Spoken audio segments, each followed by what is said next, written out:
Hello, and welcome to Under the Pressure, a show where we interview everyday people about what motivates them to find happiness in their lives. In this special episode, we will be talking about the disparity between love, then and now, and how we can relate and reconnect again.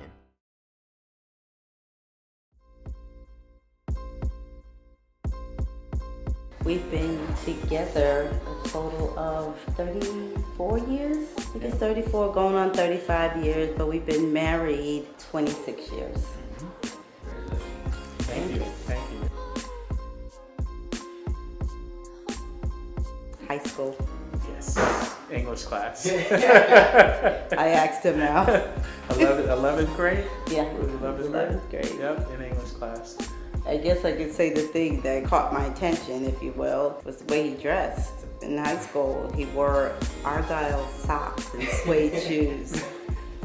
So it was different, and he stood out from the other students, so I asked him out.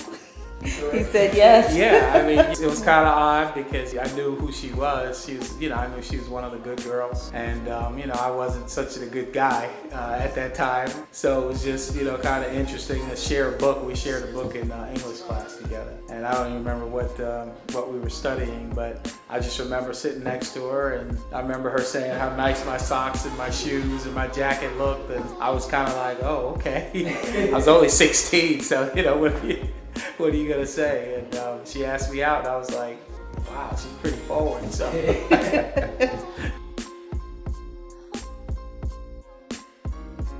Go.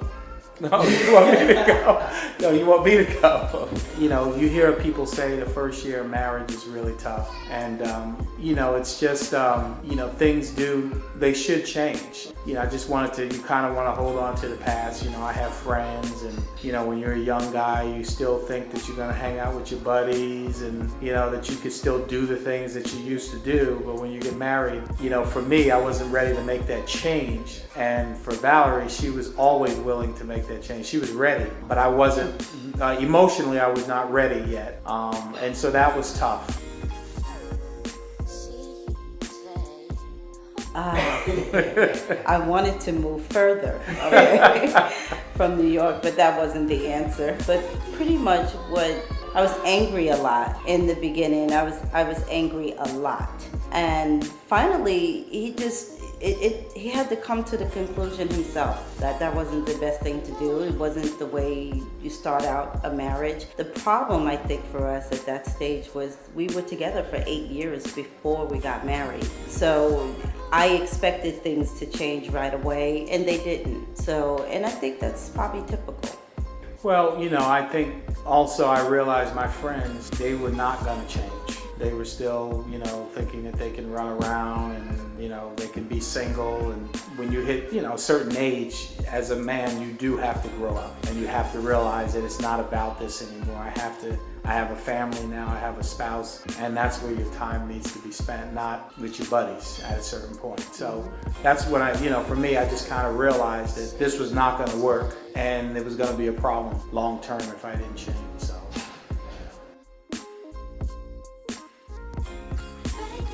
He changed pretty quickly.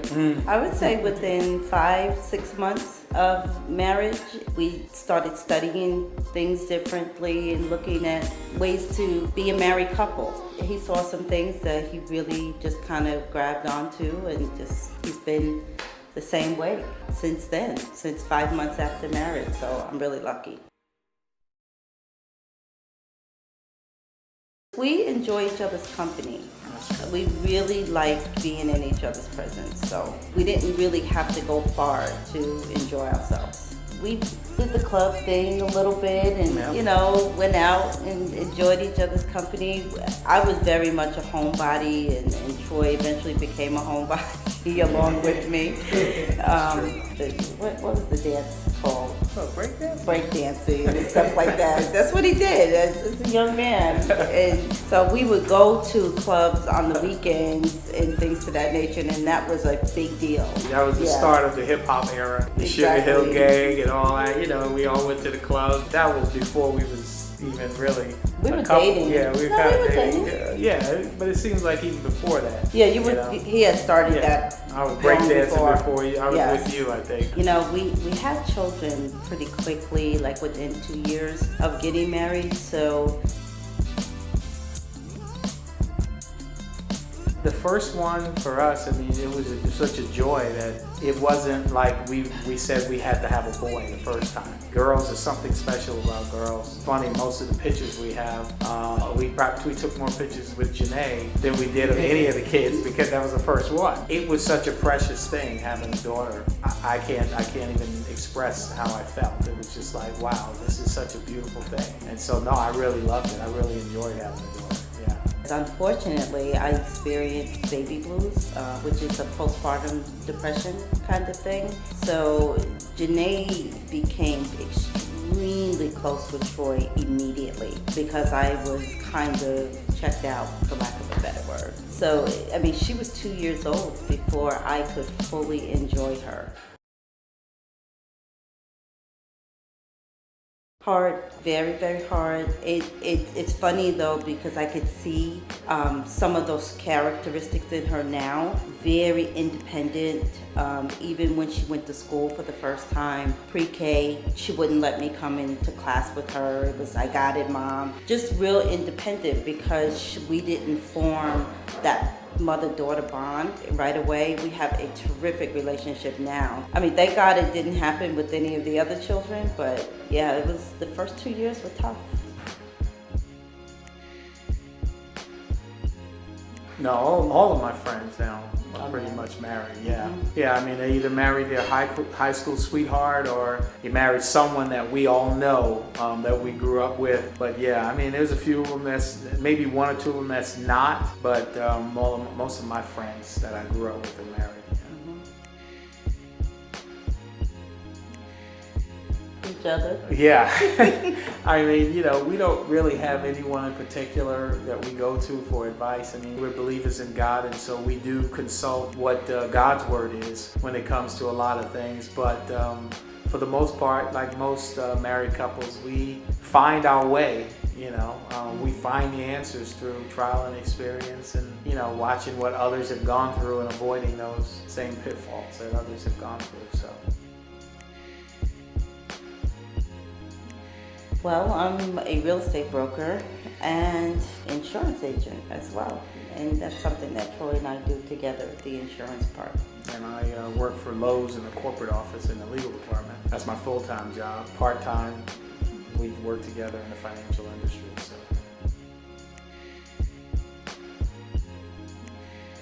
I enjoy it. I really enjoy it. And we are so lucky, Isaac, because it's been true for our entire relationship. We enjoy being together. We enjoy each other's company. We enjoy being able to bounce things off of each other. You know, so it's not a chore. It's never difficult. It's actually fun. Yeah, no, I agree. You know, we don't agree on everything when it comes to the business, but you know, we have the same goal in terms of wanting success and wanting to see our family have what it is that we were not able to have when we were growing up. And so those are the things that keep us moving in the business. And so as long as we have the same goals, we can disagree on some little things with the business, but for the most part, we love being in the office together. We love traveling together in business. And I can't imagine doing the business without her. So. It's funny that some of our teammates in the business, they actually don't expect for us to be on the same page sometimes, which is good. You know, I think it's healthy. No, I don't think so, does it? Well, you know, I guess maybe I should have thought about that. No. I mean, that's not like the only thing we just got to be careful of. I mean, sometimes we just, you know, we call each other honey and sweetie and stuff like that in the office, and sometimes you just got to consider that it's, you know, you're in a place of business, and you know, not that that's bad. I mean, who could be upset with someone that says honey or sweetie? But sometimes we just try to think about it and say, okay, we don't have to be so obvious in the office, especially when you have strangers around. It's just, you want to be careful. But no, I mean, it doesn't affect the business or the relationship in the office at all. Yeah. changing opinions? Nope. I'm good.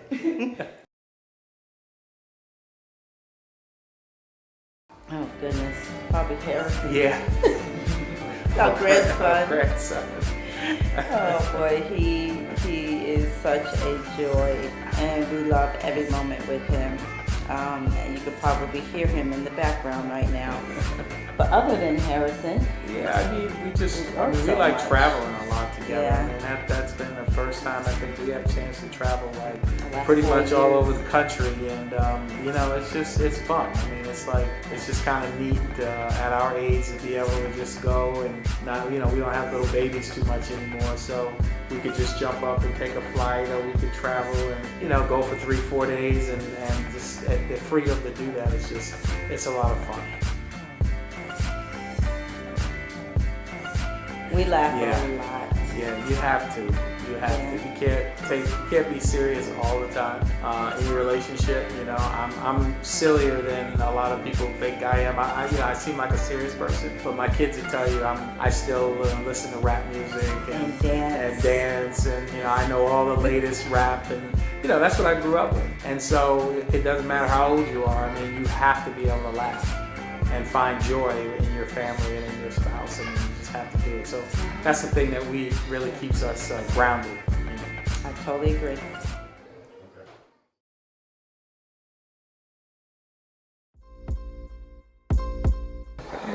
Since October of 2013 is when we met, and then we started dating January 2014. So we started, what did we call it? Talking. January. We met prior to that. We started. Well, yeah, it was in August. October. It was August when we met, Yeah. because we met at work, so it was just like we First met. date was in But our October. first date was in We October. didn't make things, I guess, Official till January, yeah. So January. Yes, January of We'll go with that. 2014. Yes. I was a bartender. Been there since about the beginning of the year, and I guess you had just got hired. Our first interaction was actually kind of awkward because she showed up for her first day of training. I had just got back from a week at the beach, so I was like, "Who is this person?" But I just kept kind of not creepy staring at her, but just kind of. That's weird. The normal interactions up to a certain point in time when you're your coworkers, just things that happen. But the more and more time we spent around each other, we started spending time outside of work. Started out small, grabbing a drink, had a conversation over a couple of cocktails, and just moved from there. I think it's funny that because you were a bartender, you try to kind of make these cute little drinks to impress me. It was cute. Like he made this pink drink. I don't even know what it was. It's like raspberry with chocolate. It was a chocolate. I hate chocolate. Yeah. But it was the cutest thing, and he wanted to show me how you could put fire around the rim. And that was cute. It's hard. It was hard, and it's still hard. But it's one of those things. If you care about the person enough, then that will just be something that you deal with on your own, and you deal with together, because he makes sure that I'm comfortable. And even when situations feel a little bit weird and shaky, and it's gonna be awkward for anybody, it's easy now, because if the other person makes it comfortable for you, then you'll feel comfortable. And then the fact that his daughter just gravitates towards me and she loves me so much, it makes it easier too, because it's like now I feel like we're all a family. We're just a blended family, but we're together, so it works. It's a lot better than it was before, because now I can see her on a regular basis. We get visitation, overnights. She knows me as daddy. Like I come in the door, daddy, and she comes running, and it's one of the best feelings anyone can ever feel. To be able to continue to build and grow a relationship with my daughter is everything to me. How did our Our friends? friends? Well, My friends mine- feel. So, well, me, I actually keep a pretty small circle of friends. If it's somebody that I keep around me, they're practically like family to me. And really, at that time, the only people whose advice I was really concerned with outside of like my actual family was probably my boy Chris, who's like a brother to me, and Frank. You know, like I said, another one of those brotherly bonds. I think Chris had a little bit of hesitation here and there because he, you know, with my ex and all that other stuff. But he was like, you know, whatever makes you happy, man. You know, go in for it because you never know when that opportunity will pass you. Frank, on the other hand, Frank was like gung ho from day one.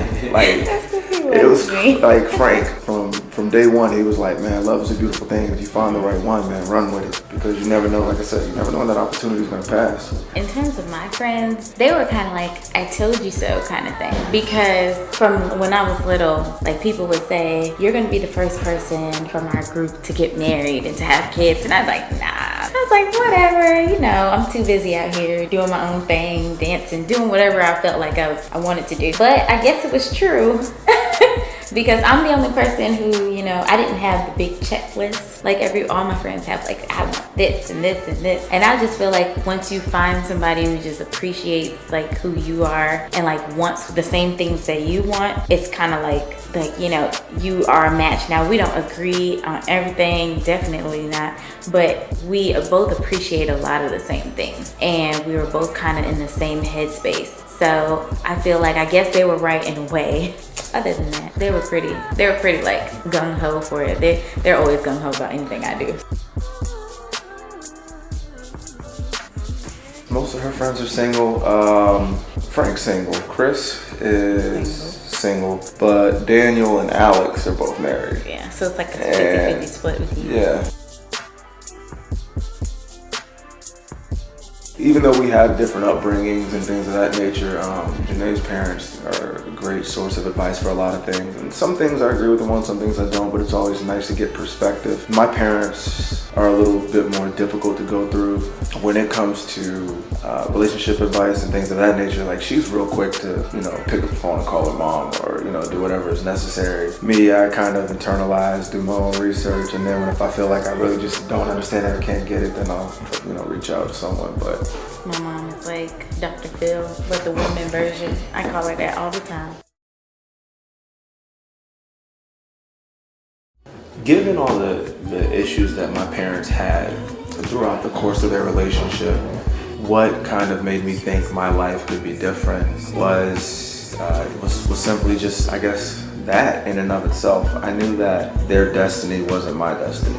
My mom's mother died when I was 1, but I saw him pick up, his life as I grew up and continue to work hard and support his family and eventually remarry later on and, enjoy his life. I always knew that just because someone else didn't find whatever it was that was for them didn't mean that that was the path that I was gonna walk.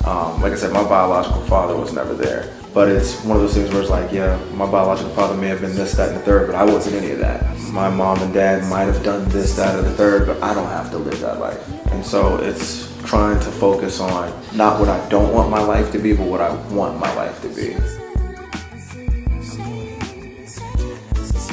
Being motivated as far as for my life, the life that I want to achieve, what I would like to provide for my family, my wife and children. I think it's honestly a little bit of a mixture of both. Even when my biological father wasn't there, or when my mom and dad split up off and on, my grandfather was a steady presence in my life. He worked until the day that he died to make sure that his family had everything it was that they needed.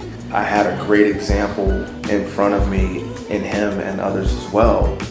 No matter what life hands you, you can still make something out of this life, whatever it is that you want. But then also seeing the flip side of things, like I said, things like growing up in Las Vegas and seeing, violence and things of that nature, it also showed me a little bit of what I didn't want my life to look like. So it's great to have, I guess, motivation from both ends of the spectrum, so to speak. Hectic. Yeah, it's crazy. Oh man. He is a fireball. Having a son is hard because I think girls are easier. Okay, so even though I didn't get to spend the amount of time that I would have liked with my daughter when she was, the age that my son is now. Just in that time, just comparing the two of them, completely different mentalities. So, my daughter has always been nice and calm and polite and a lady. He's a boy. He's a little boy. He's rambunctious. He's energetic. He's rough. He rolls all over the place, crawls into stuff, climbs up on stuff, knocks stuff over, throws stuff. I mean, he's a little boy. Yeah, but he's sweet though. He is. He'll give you a kiss and slap you at the same time because he's a boy. He'll just smack you dead across your face. Whew. That's it. That is Yeah, little boy. Yeah, that's it. I'm done. I couldn't imagine when my parents having 4 kids. I'm like, what is wrong with you?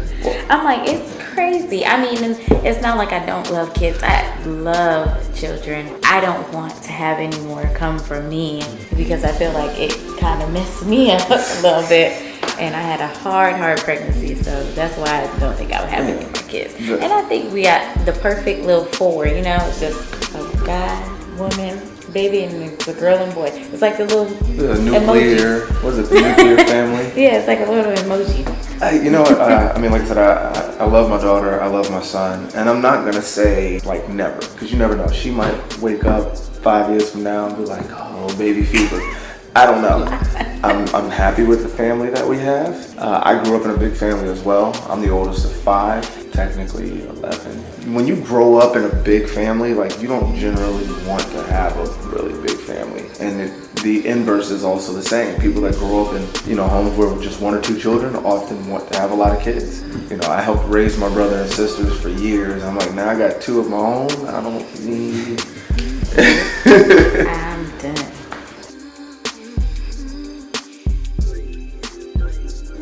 Well, I am right now, I'm still technically a student because I'll be going back for my master's. But I am working at Ann Taylor Loft in retail, and I'm a store manager there. Because I went back into retail and I did all this work in school in biology, I found my new love again for retail, which I loved before and I love fashion. But now I'm like, oh my God, I'm so in love with retail. So now I'm trying to figure out, what am I going back to do? Am I going back for my master's in biology, which is what my nerd side says to do, but then my fashion and my, the passion side is like, no, you need to go for retail management and business, do that, and then follow your dreams in the fashion industry. So for right now, I'm going to stay at law. Myself, as far as current employment, I'm a fully licensed insurance agent and financial advisor. I've been focusing a lot more on what I can do to generate income now. I bartend part-time, and then I also have a small organization, Piedmont Legacy Group, between myself and a partner, where we're putting together a lot of work in 2 specific areas. One is financial literacy education, and the other is championing the cause of higher education in general, putting together fundraisers, galas, scholarship campaigns, things of that nature. Working with Troy and Val is actually pretty interesting because they are, in a way, 2 different dynamics. Because Troy still has a full-time job. So he's the type of person that he's at work at 8 a.m., he's off at 5, and then he's out running appointments in the evening, and he's pounding the pavement, closing deals. With Val, I spent a lot more time with her in the office. And so when we were in the office, we were doing a lot of things to help motivate each other to try to get to the next level. Make that extra phone call, make that extra dial, continuing to build out and rework your prospect list, continuing to re-educate yourself. So it's great to have 2 individuals such as them in your business because they're both very dedicated. At first I thought it'd be a little awkward because they're my in-laws. How are you a business partner with your in-laws and how does that work? But they're both very driven, so. He was trying to impress me, so he used to take me to really nice restaurants. Not that he doesn't take me to nice restaurants, but they would be nice. Yeah, it would be at least twice to 3 times, maybe a week. We would just try a new place, and we would just eat a lot, and we drank a lot. We love margaritas.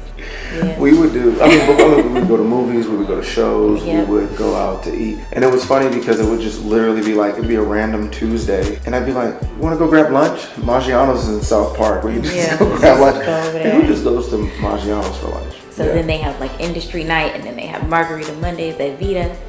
Love Margarita Monday. But yeah, we used to, like I said, we used to go out. We always go to the movies, always go out to dinner, lunch, a couple of different things. Oh, we went ice skating. Yes. That was fun. Yeah, ice skating. That was horrible for me, but fun for him because I can't ice skate to save my life. You know, that type of stuff's a little bit more difficult to do after you have children, but you know, it was fun. You can't leave them. We go to the movies. We go to the movies quite frequently.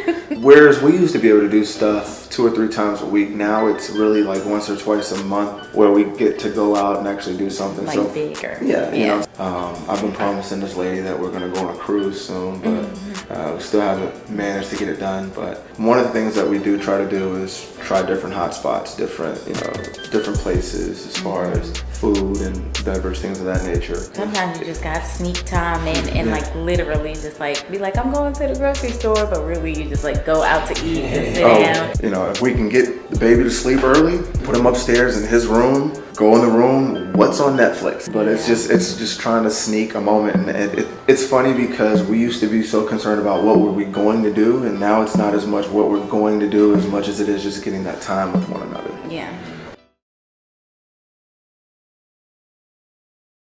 It's 2 things. It's trust and it's communication. Yes, communication.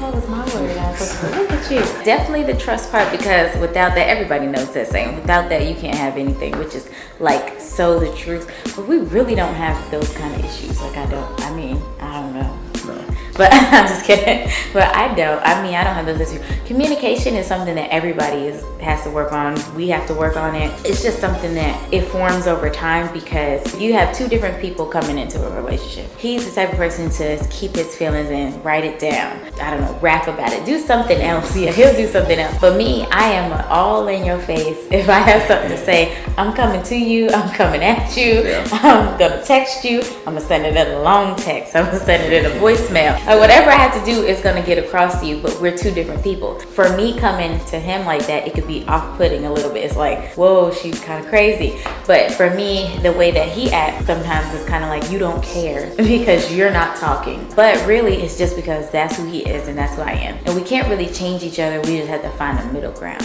somewhere. Like somewhere you find the middle ground. I don't know if it's gonna be when we're 50 or if it's gonna be next year, but it'll be at some point. I guess you get to that place. We understand each other, so it is what it is at that point. Yeah, for me, the biggest thing is patience, because like she said, we have 2 completely different backgrounds, 2 completely different upbringings. Where she's very expressive, I've grown up more or less as an introvert. I used to use a pen and a pad to vent my frustrations. You could give something to someone else or say something to someone else, and you never know where it's going to end up. If I couldn't focus, or I couldn't get my thoughts together, or I just couldn't get something out of my system, I could literally just take to a piece of paper and a pen. And I'd start off writing and thinking it would just be a couple sentences, and next thing you know, I've got a composition notebook just full of thoughts. And so that was big for me. And like I said, so the reason the patience is so key is because of that difference. Thank you everyone for watching this episode of Under the Pressure. Be sure to check out our Facebook page for updates and to be included in on various discussions. Tune in same time next month, and remember, motivation starts with you.